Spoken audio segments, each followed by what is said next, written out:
Halo semua. Apa kabar untuk hari ini? Semoga harimu selalu menyenangkan ya bro. Selamat datang di channel YouTube saya. Tolong dibantu subscribe, like dan share ya, supaya saya terus semangat bikin kontennya. Wakakakak. Soul Land 4 Chapter 49. Chapter 49, Trampolin dan Invasi. Mobil terbang panduan jiwa segera menemukan tempat parkir yang bagus.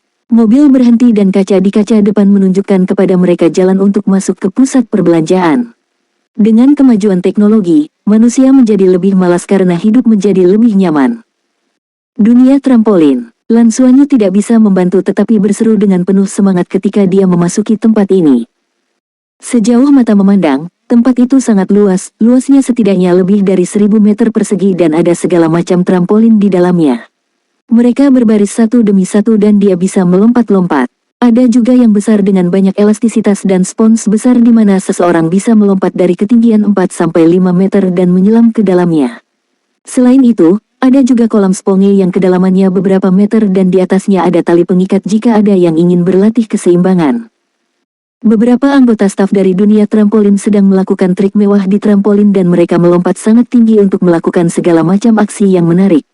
Anak-anak yang menonton mulai bersorak. Lan Xuanyu sangat ingin masuk tetapi dia dihentikan oleh seorang anggota staf. Teman kecil, kamu harus mengganti kaos kaki trampolin sebelum kamu bisa masuk. Kaos kaki trampolin memiliki titik-titik karet anti-slip di bagian bawah untuk mencegah seseorang tergelincir saat melompat. Nancheng membawa putranya dan mengganti kaos kakinya. Dia membayar biaya masuk dan segera, mereka memasuki dunia trampolin. Lan Xuanyu menyerbu dengan penuh semangat dan mulai melompat di atas trampolin. Trampolinnya sangat goyang dan segera membuatnya terlempar. Karena ini adalah pertama kalinya, Lan Xuanyu kehilangan keseimbangan sedikit saat dia terpental. Tapi bagaimanapun juga dia adalah seorang spirit master, dan saat dia di udara, dia telah menyesuaikan pusat gravitasinya dan mendarat di trampolin lagi. Saat berikutnya, tubuhnya terangkat tinggi. Wah, dia melompat sangat tinggi. Anak di sebelahnya menatap kaget pada Lan Xuanyu yang tingginya sekitar 3 meter di udara. Lan Xuanyu juga tertegun. Dia merasa bahwa ini ada hubungannya dengan berat badannya karena dia tidak seringan penampilannya. Namun, perasaan terangkat di udara ini luar biasa. Setelah dia terbiasa dengan elastisitas trampolin, dia langsung ke dalamnya dan sangat menikmatinya sampai-sampai dia mencoba melakukan backflip. Nancheng memperhatikan dari kejauhan dan selama Lan Xuanyu senang, dia juga bahagia. Dia memiliki pangkat Kaisar Roh dan meskipun dia tidak bisa terbang, dia juga luar biasa dalam melompat. Dia bahkan bisa meluncur di udara untuk waktu yang singkat jadi dia tidak terlalu tertarik bermain trampolin. Cukup melihat putranya bermain dengan gembira. Lan Xuanyu melompat tinggi ke langit dan auranya berubah. Pikirannya terbuka dan dia bebas dari semua kekhawatirannya. Semua pusat perbelanjaan memiliki sistem kontrol cerdas mereka sendiri di federasi hari ini, dan itu digunakan untuk menyelesaikan berbagai pekerjaan di pusat perbelanjaan dengan tertib. Seperti petunjuk yang diberikan kepada Nancheng ketika dia memarkir mobilnya dan distribusi barang atau resepsi dan banyak lagi, ada banyak pekerjaan yang tidak membutuhkan manusia lagi. Sistem kontrol cerdas mampu menyelesaikan sebagian besar pekerjaan dan tidak akan mudah membuat kesalahan. Taman trampolin tempat Nancheng dan Lan Xuanyu berada di gedung besar yang baru dibuka. Itu memiliki total 128 level dan dikenal sebagai Horizon Building. Itu adalah salah satu gedung tertinggi di kota Ziluo, ada bisnis, fasilitas hiburan, dan perkantoran di dalamnya. Gedung besar seperti ini tentunya memiliki think tank sendiri untuk mengelola berbagai urusan di dalam gedung tersebut termasuk memungut biaya ke berbagai bisnis dan memberikan pembinaan. Lembaga think tank akan terhubung dengan bank sentral dan setelah beberapa waktu, ia akan mentransfer semua biaya yang dikumpulkannya ke rekening milik gedung di bank sentral. Uang sekarang sebagian besar dibayarkan dalam bentuk elektronik. Oleh karena itu, perangkat komunikasi bimbingan jiwa setiap orang sangat penting karena mereka terikat langsung dengan tanda-tanda vital seseorang dan hanya orang itu sendiri yang dapat menggunakannya. Lembaga think tank di Horizon Building terletak di lantai 111 gedung. Tingkat di atas lantai 100 eksklusif untuk Horizon Building dan tidak tersedia untuk disewa. Oleh karena itu, ada lapisan khusus yang memisahkan lantai 100 dengan lantai 101. Seseorang harus pindah ke lift lain dan dia akan segera menjalani serangkaian pemeriksaan keamanan khusus untuk masuk. Pintu lift terbuka di lantai 100 dan seseorang melangkah keluar. Itu adalah pria dengan perawakan sedang. Dia memiliki rambut abu-abu kebiruan pendek dan mengenakan pakaian kulit. Dia tampak rapi dan rapi. Dia mengenakan kacamata hitam dan mengunyah permen karet. Kedua tangannya disaku dan bahunya bergoyang saat dia keluar dari lift. "Aku di sini," gumamnya pada dirinya sendiri. Suara pelan keluar dari earphone-nya, berkata, "Mulai." Bersiap untuk menyerang. Orang itu masih tersenyum nakal tetapi ketika dia berbicara, matanya sudah melihat ke arah lift yang menuju ke lantai 101. Ada orang yang menjaga lift dan ketika mereka melihat pria itu berhenti di lantai 100 tetapi tidak memasuki gedung perkantoran di sana, 2 dari 6 penjaga segera mendekatinya. Mereka semua mengenakan meja berukuran kecil yang menutupi seluruh tubuh mereka. Mekanisme ini tidak boleh diremehkan. Produk berteknologi tinggi dari federasi ini dapat menyerang dan bertahan. Jika orang biasa memakainya, kekuatannya hampir setara dengan Master Roh dengan 4 cincin roh dengan kekuatan pertahanannya yang melampaui batas yang seharusnya. Selain itu, bisa menjaga tempat ini, mereka pasti bukan orang biasa dan telah melalui beberapa pelatihan khusus. Kekuatan bertarung mereka harus cukup kuat. "Jangan tinggal di sini, silakan pergi secepat mungkin." Suara elektronik bergema saat salah satu penjaga berbicara melalui mikrofon di helmnya. "Apa yang akan kalian lakukan jika aku tidak ingin pergi?" Pria berbaju kulit mengangkat bahu dan mendekati mereka dengan acuh tak acuh. "Jangan menimbulkan masalah. Jika tidak, Anda akan bertanggung jawab atas konsekuensinya." Penjaga lain berkata dengan tegas. "Oh, aku akan pergi, oke." Pria berpakaian kulit itu tampak sedikit berkecil hati. Dia mengangkat kedua tangannya, menunjukkan bahwa dia tidak berbahaya dan tidak bersalah. Kemudian, dia berbalik dan berjalan menuju gedung kantor. Para penjaga telah melihat banyak orang seperti dia yang sedikit provokatif dan mereka tidak mempermasalahkannya. Mereka berbalik dan berjalan kembali ke pos mereka. Pada saat ini, seringai muncul di wajah pria itu. Ada kilatan cahaya di tangan kanannya dan tiba-tiba, helm hitam dengan kristal putih keperakan di dahinya muncul. Dia memakai helm dan menekan kristal itu. "Mulai." Bas, sebuah kekuatan tak terlihat menyebar keluar dari tengah helm, terutama ke-6 penjaga itu. Dan tidak jauh dari Horizon Building, atap di bagian belakang gerbong transportasi bimbingan jiwa besar perlahan terbelah. Perangkat interferensi elektronik raksasa yang berdiameter lebih dari 3 meter perlahan muncul dengan sendirinya. Di dalam mobil, ada 6 orang yang mengelilingi perangkat interferensi dan mereka melepaskan kekuatan roh mereka dari kedua tangan secara bersamaan, meningkatkan kekuatan perangkat interferensi hingga maksimum. Gelombang gangguan tak terlihat melesat melalui lantai 111 gedung Horizon. Isolasi selesai. Gedung Horizon, lantai 100. 6 penjaga semuanya sudah berada di tanah. Pria berpakaian kulit itu melangkah ke sisi lift dan memakai tangan mekanis. Beberapa helai benang muncul dan dengan cepat mengebor ke panel logam yang menuju ke lantai yang lebih tinggi. Mulailah invasi. Anda sekarang terputus dari Bank Sentral. Kamu punya 15 menit untuk melakukan ini, jadi sekali lagi, mundur dalam 15 menit. Pria berbaju kulit itu lalu tertawa. "Jangan khawatir, aku bisa melakukannya dalam 10. Solen 4 chapter 50. Chapter 50, tertipu. Ding. Pintu lift terbuka dan pria berpakaian kulit itu masuk ke dalam sekejap. Dia kemudian menekan tombol untuk menuju ke lantai 111. Pintu tertutup dan elevator naik dengan cepat. Dia melalui total 11 level dan dia sampai di sana dengan cepat. Pada saat ini, lantai 111 di gedung itu agak kacau. "Apa yang terjadi? Mengapa kami tidak dapat terhubung ke jaringan?" "Coba gunakan sistem untuk terhubung ke bank sentral dan aktifkan semua langkah pengamanan," jawab pengawas dengan cepat. "Kita harus tahu bahwa di tempat seperti gedung Horizon, ada setidaknya selusin cara untuk terhubung ke bank sentral sehingga tidak terputus hanya karena masalah konektivitas. Jika mereka semua diinterupsi pada saat yang sama, maka itu akan menjadi sesuatu yang mereka anggap sebagai masalah. Hubungi polisi kota Ziluo. Suruh mereka mengirim beberapa orang segera." "Supervisor, saya tidak bisa menelepon dengan perangkat komunikasi Spirit Guidance, saya juga tidak bisa terhubung secara langsung," seorang anggota staf menjawab dengan cemas. "Ada yang salah, pasti ada sinyal kesimpulan yang sangat kuat jika ini terjadi. Cepat, matikan sistem internal," kata supervisor dengan tergesa-gesa. "Jangan dimatikan, itu akan buruk." Setidaknya akan ada lebih dari 1 miliar dolar federal yang harus kami kumpulkan lagi lain kali. Betapa merepotkan. Mengapa kamu tidak membawaku pergi saja? Suara yang terdengar jahat bergema di pusat lembaga think tank. Bang! Pintu terbuka dan pria berpakaian kulit dengan helm di kepalanya masuk. Pintu yang seharusnya memiliki 3 lapis enkripsi tidak banyak membantu setelah jaringan terputus. Semakin maju suatu produk teknologi, semakin bergantung pada teknologi itu sendiri. Tidak ada sistem pertahanan fisik di seluruh gedung Horizon dan semuanya sepenuhnya dikendalikan oleh teknologi. Supervisor itu berseru, "Siapa Anda? Bagaimana Anda bisa masuk? Ini tidak mungkin, bahkan jika ada gangguan dari luar, sistem internal kita tidak akan terpengaruh." "Kamu? Mengapa tidak mungkin? Saya akan bisa masuk jika seseorang memberitahu saya," kata sandi internal Anda, "bukan?" "Baiklah, cukup omong kosong.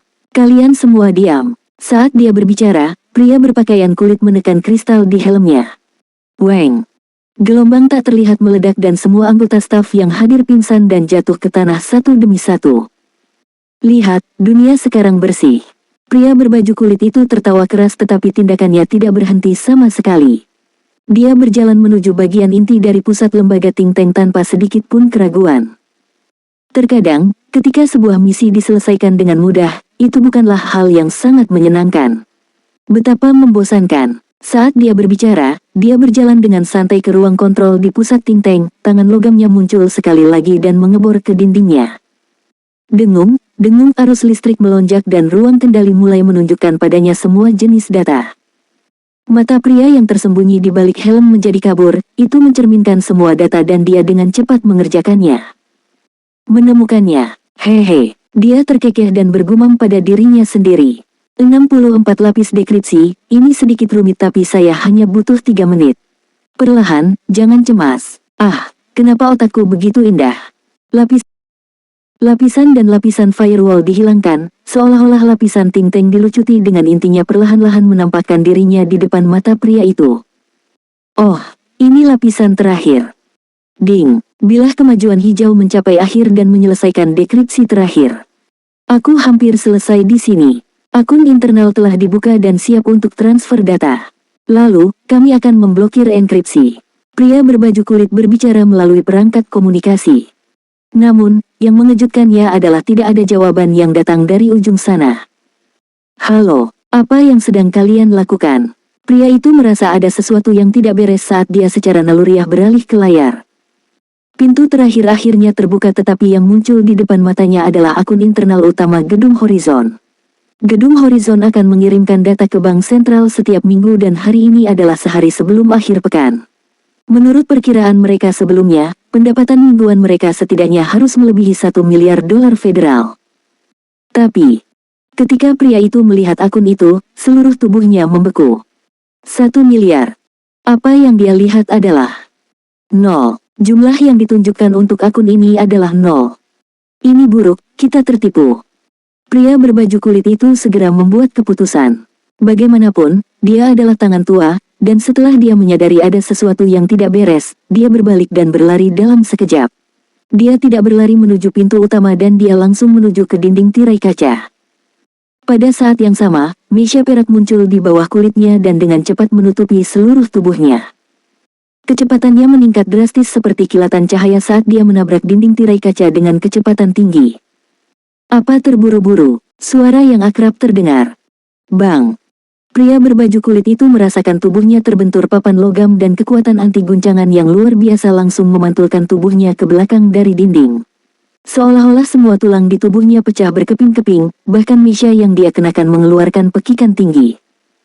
Sesosok berdiri tepat di satu-satunya rute pelariannya. Pada saat ini, pria berbaju kulit sudah tahu mengapa orang itu terdengar begitu akrab karena yang menghalangi jalannya bukanlah orang asing, itu adalah supervisor yang memberi perintah dengan cemas barusan. Dan sekarang, tubuhnya jauh lebih tinggi dan lebih besar. Potongan mesia tebal dan berat menutupi seluruh tubuhnya. Baju besi abu-abu memancarkan kilau kusam, membuatnya tampak seperti gunung dengan 2 cincin roh ungu dan 6 hitam menjulang di bawah kakinya. Roh peringkat 8 Douluo, Master Armor Pertempuran 3 kata. Pria berbaju kulit itu berseru. "Anda dikenal sebagai ahli pengendalian pikiran yang hebat, ahli dalam melakukan kejahatan. Master Armor Pertempuran Dua Kata, salah satu dari 12 utusan kota dosa, Zanjing. Aku tidak salah paham, kan? Kata Ye Feng dengan jelas. Anggota staf yang ada di tanah bangkit satu demi satu. Mesia berukuran kecil federal standar segera menempel pada tubuh mereka dan setelah itu, lebih dari 10 senjata laser panduan jiwa ditujukan pada ahli kejahatan, Zanjing. Zanjing berjuang saat dia bangkit dari tanah. Meskipun pertahanan bukanlah prioritas dari Mesia Dua katanya, itu masih membantunya memblokir sebagian besar kerusakan dari serangannya. Siapa sebenarnya kalian? Bagaimana Anda tahu bahwa target kami adalah Gedung Horizon? Zanjing bertanya dengan dingin. Ye Feng menjawab dengan acuh tak acuh. Kami sudah lama memperhatikan kalian. Kalian telah melakukan serangan teroris dan kejahatan teknologi tinggi berkali-kali sampai-sampai telah menyebabkan kerugian besar bagi federasi dan warganya. Anda yang pertama tapi jelas bukan yang terakhir. Aku akan menghancurkan seluruh kota dosa. Biarkan saja diri Anda ditangkap tanpa melawan, jika tidak, saya juga memiliki kewenangan untuk menembak Anda di tempat. Saya menyarankan agar Anda tidak menggunakan kekuatan itu dari helm lagi. Ada perangkat gangguan spiritual yang dipasang di sini sehingga tidak akan berfungsi lagi. Kamu menang. Zanjing merentangkan kedua tangannya dan melepas helmnya. Tapi ketika Ye Feng melihat sikap acuh tak acuh itu, entah bagaimana dia punya firasat buruk. Dia terlalu tenang, dia sama sekali tidak terlihat seperti tawanan. Tim 1, apakah kendaraan sudah dikendalikan? Ye Feng segera menghubungi bawahannya. Itu sudah terkendali, gangguan jarak jauh telah dihilangkan. Seharusnya kami bisa segera terhubung ke bank sentral, jawab seorang asisten. Ye Feng lalu menghela nafas lega. Mereka telah mempersiapkan operasi ini untuk waktu yang sangat lama. Turunkan dia. Ye Feng melambaikan tangannya. Segera, tentara dari pasukan khusus Valiant Dragon menyerang ke depan dan menangkap Zanjing. Mereka mengambil perangkat komunikasi bimbingan jiwa dari tangannya bersama dengan perangkat penyimpanan bimbingan jiwa. Mereka kemudian memberinya borgol yang memblokir kekuatan rohnya, segera mengubahnya menjadi orang biasa. Periksa gedung dan beritahu polisi. Mari bersiap untuk mundur, Ye Feng memerintahkan dengan tegas. Soul Land 4 Chapter 51. Chapter 51, Raja Kegelapan Abadi. Untuk operasi kali ini, Ye Feng mengerahkan 300 tentara dari pasukan khusus Valiant Dragon.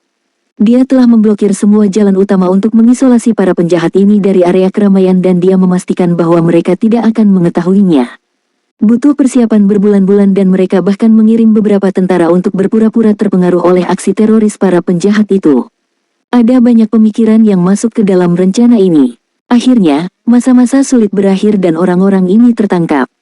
Setidaknya ada 10 penjahat yang ditangkap, semuanya dicari oleh federasi.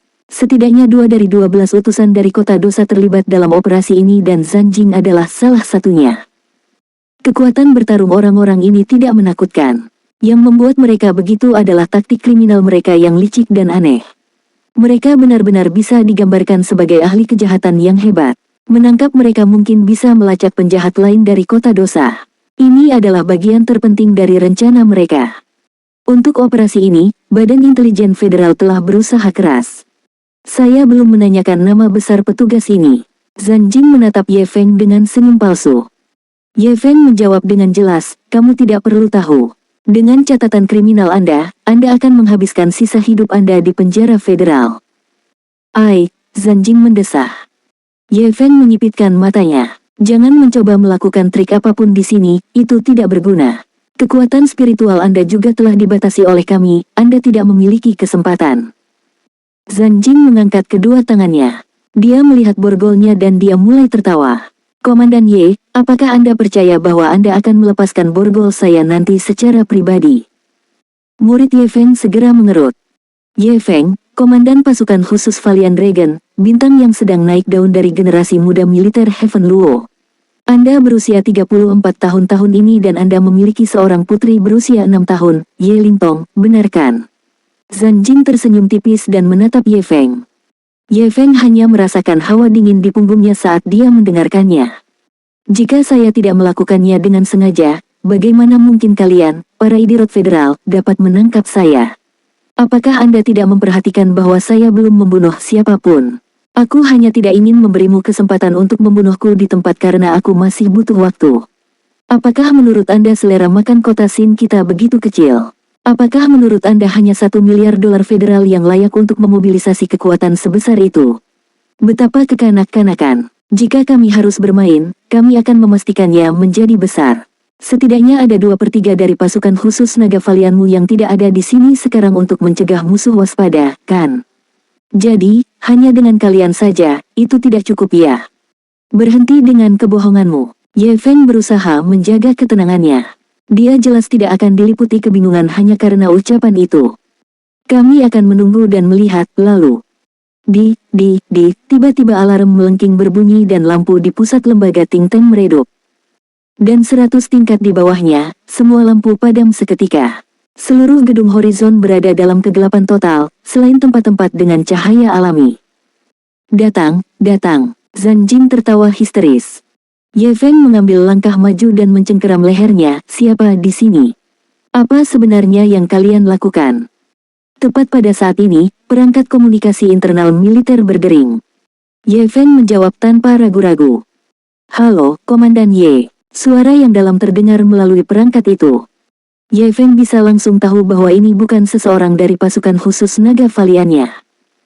Kamu siapa? Pihak lain sebenarnya berhasil meretas sistem komunikasi internal militer, ini benar-benar gila.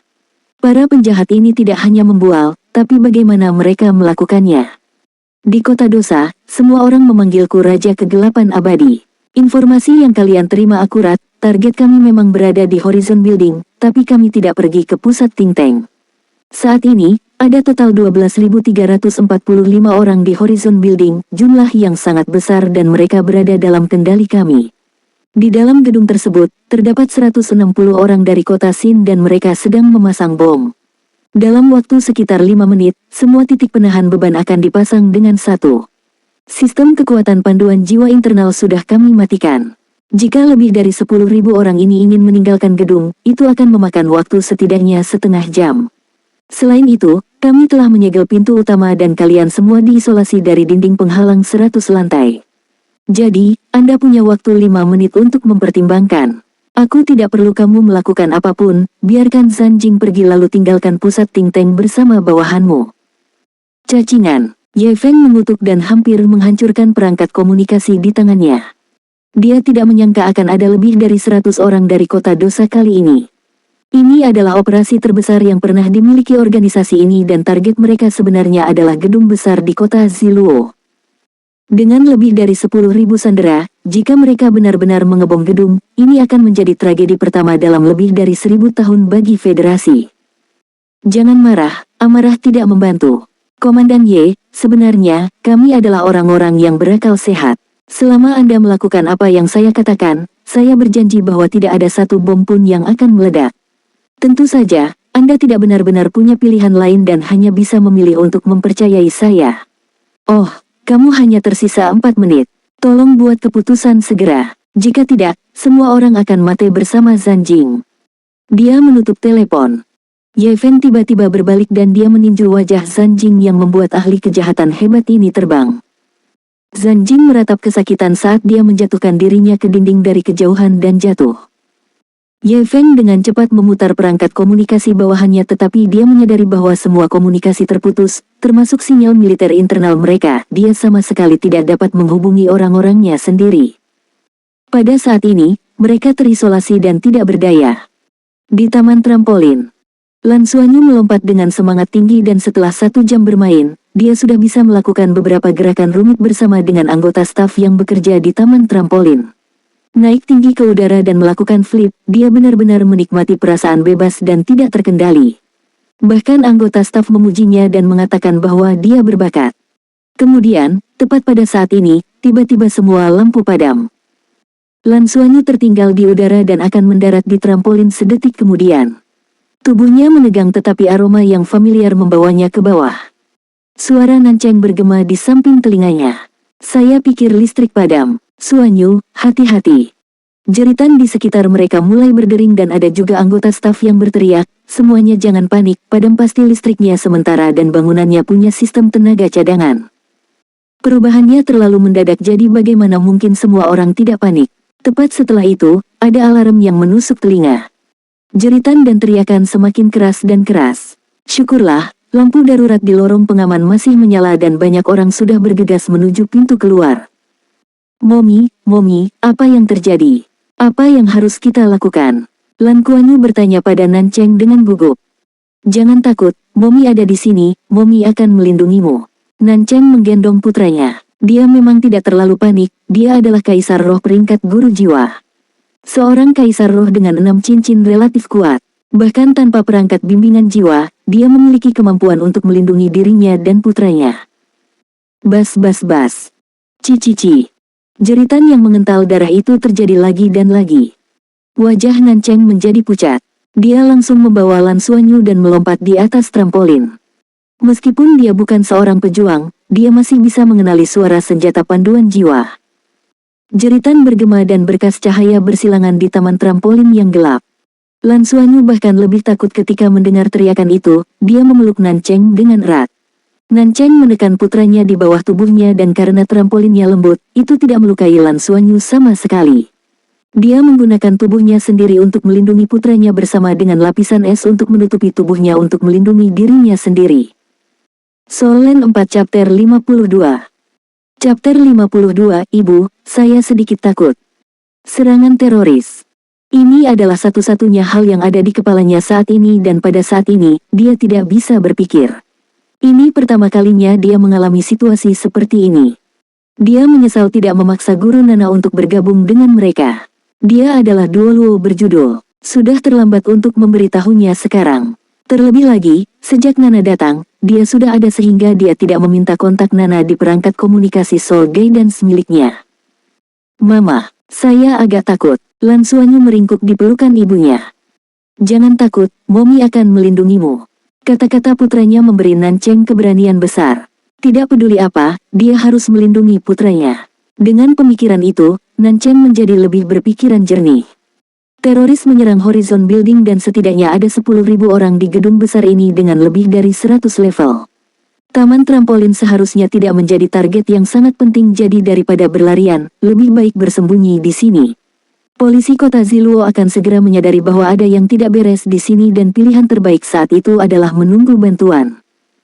Trampolinnya sedikit tenggelam karena beratnya sehingga sekarang hampir menyentuh tanah. Laser panduan jiwa akan menyapu sesekali tetapi tidak dapat menjangkau mereka. Jeritan berkurang drastis dan suara sedingin es bergema melalui megafon panduan jiwa. Semuanya, jangan bergerak, minggir dan kamu akan terbunuh. Dengan pembantaian sebelumnya meskipun tidak diketahui berapa banyak orang yang terbunuh, tidak ada keraguan bahwa semua orang di sini ketakutan. Sesaat terdengar tangis, jeritan, dan rintihan dari anak-anak itu. Napas Nan Cheng sangat cepat. Dia memeluk Lan Xuanyu dengan erat karena takut mereka akan diperhatikan dan saat itu, dia mendengar suara berdengung. Dia merasa seperti ada sesuatu yang terbang dan pada detik berikutnya, seberkas cahaya dari langit tiba-tiba bersinar ke taman trampolin. Nan Cheng mengangkat kepalanya untuk melihat beberapa orang yang mengenakan meja berukuran kecil melayang di udara dengan satu set lampu sorot bersinar dari bahu mereka. Meja berukuran kecil ini sepenuhnya hitam dan sebelum Nan Cheng bisa bereaksi, 7 hingga 8 berkas cahaya menyinari dirinya. Guru jiwa, bunuh. Mengikuti perintah tersebut, lebih dari 10 berkas cahaya jatuh dari langit dan langsung menuju ke arah Nan Cheng. Nan Cheng bukanlah master roh tempur sehingga pengalaman bertarungnya terlalu lemah. Setelah dia menyadari bahwa ada sesuatu yang tidak benar, dia tidak menghilangkan lapisan es di sekitar tubuhnya dan ketika cahaya menyinari dirinya, bagaimana mungkin pantulan pelindung es tidak menarik perhatian. Nan Cheng berseru kaget dan spirit rings muncul di bawah kakinya dengan cepat. Cincin rohnya baru-baru ini mengalami peningkatan dan 6 cincin roh ungunya menyala pada saat yang bersamaan. Cincin roh pertama berkilau dan lapisan kabut es menyelimuti dirinya dan putranya, mengisolasi dirinya dari pemandangan dunia luar. Pada saat yang sama, dia membawa Lan Xuanyu dan berguling ke samping dengan perisai es tebal digantung di atas kepala mereka untuk memblokir sinar kematian itu. Nan Cheng adalah seorang wanita, bagaimanapun, dan ketika dia berkultivasi, dia tidak berencana untuk memasuki unit tempur sehingga sebagian besar dari keterampilan roh tambahannya adalah untuk pertahanan. Baginya, pertahanan diri sudah cukup dan perisai es ini adalah keterampilan roh ketiganya. Cincin roh ungu menandakan cincin roh 1000 tahun dan dengan pangkat kaisar rohnya, perisai es ini relatif kuat. Tetapi pada saat ini, dia panik dan bingung, dia juga punya anak bersamanya. Selain itu, dia tidak tahu berapa banyak musuh yang ada dan dikelilingi oleh begitu banyak musuh yang kuat, dia benar-benar tidak tahu harus berbuat apa. Mama, Lan Xuanyu berseru dalam pelukannya dan panggilan ini tampaknya memberikan keberanian besar kepada Nancheng, dia harus melindungi putranya apapun yang diperlukan. Cinta seorang ibu biasanya dapat membangkitkan kekuatan terbesar seorang wanita. Nancheng menerkam ke depan dengan berani dan melompat di atas trampolin dengan Lan Xuanyu di pelukannya. Kemudian, dia menyerbu ke sudut. Dia samar-samar ingat bahwa ada pintu keluar darurat di sana. Dia tidak tahu berapa banyak musuh atau seberapa kuat mereka. Karenanya, kehabisan adalah satu-satunya pilihan mereka. Kabut es sangat berguna untuk melindungi sinar di langit, sebagian besar mendarat di ruang kosong. Hanya sebagian kecil yang berhasil mencapai target mereka, tetapi mereka diblokir oleh perisai esnya. Nancheng adalah kaisar roh, jadi dia sangat cepat dan setelah beberapa lompatan, dia sudah dekat dengan pintu kecil itu. Tetapi tepat pada saat ini, dia tiba-tiba merasakan aura yang mencekik datang dari depan. Dia secara naluriah membawa Lan Xuanyu dan berbalik ke samping, dan pada saat yang sama, 3 dinding es setinggi 3 meter didirikan dan memblokirnya. Boom, boom, boom. 3 suara gemuruh bergema satu demi satu dan dinding es pecah berkeping-keping. Sebuah mesia hitam muncul di sana. Itu tidak sama dengan mesia berukuran kecil yang digunakan yang lain. Mesia ini tingginya 6 meter dan jelas terbuat dari logam langka. Itu memancarkan cahaya samar dan dengan palu godam besar di tangan kanannya, memecahkan dinding es tampak mudah. Baling-baling di belakangnya berkedip dan di saat berikutnya, Nancheng menemukannya tepat di sebelah mereka dengan palu godam turun. Wajah Nancheng dipenuhi dengan teror dan pada saat itu, dia memiliki aura gila di sekelilingnya. Tidak mungkin, aku harus melindungi putraku. Dia memeluk Lan Xuanyu di dekatnya. Dia meringkuk tubuhnya untuk membiarkan dia kembali menghadapi mesia itu. Cincin roh ketiga di perisai esnya yang berkilau dilepaskan dengan kekuatan penuh. Tidak hanya itu, cincin roh keenamnya juga menyala dan lapisan cincin es melesat keluar. Cincin es adalah keterampilan roh terkuat Nancheng. Mesia hitam tertabraknya dan segera menegang saat lapisan es putih muncul di permukaannya. Dia berpikir bahwa dia aman, tetapi di saat berikutnya, mesia menjadi merah dan semua hawa dingin dari tubuhnya menghilang seketika. Palu godamnya melambat tapi masih cukup kuat untuk menghancurkan pelindung es di punggung Nancheng. Boom, perisai es pecah berkeping-keping. Nancheng mencoba yang terbaik tetapi dia benar-benar tersingkir. Wah, meskipun sebagian besar kekuatan telah dihilangkan, sebagian dari itu masih mendarat di dirinya dan Nancheng hanya merasakan rasa logam di tenggorokannya saat dia mengeluarkan seteguk darah segar. Momi, teriak Lan Xuanyu. Dia memiliki persepsi yang tajam dan ketika Nancheng dipukul, dia bisa merasakan kelemahan ibunya. Pada saat ini, dia sama sekali tidak takut. Tubuh Nancheng dikirim terbang dan untungnya, mereka mendarat di atas trampolin dan tubuh ibu dan anak itu sedikit memantul. Rasa sakit dan kelemahan yang hebat menyebar ke seluruh tubuhnya.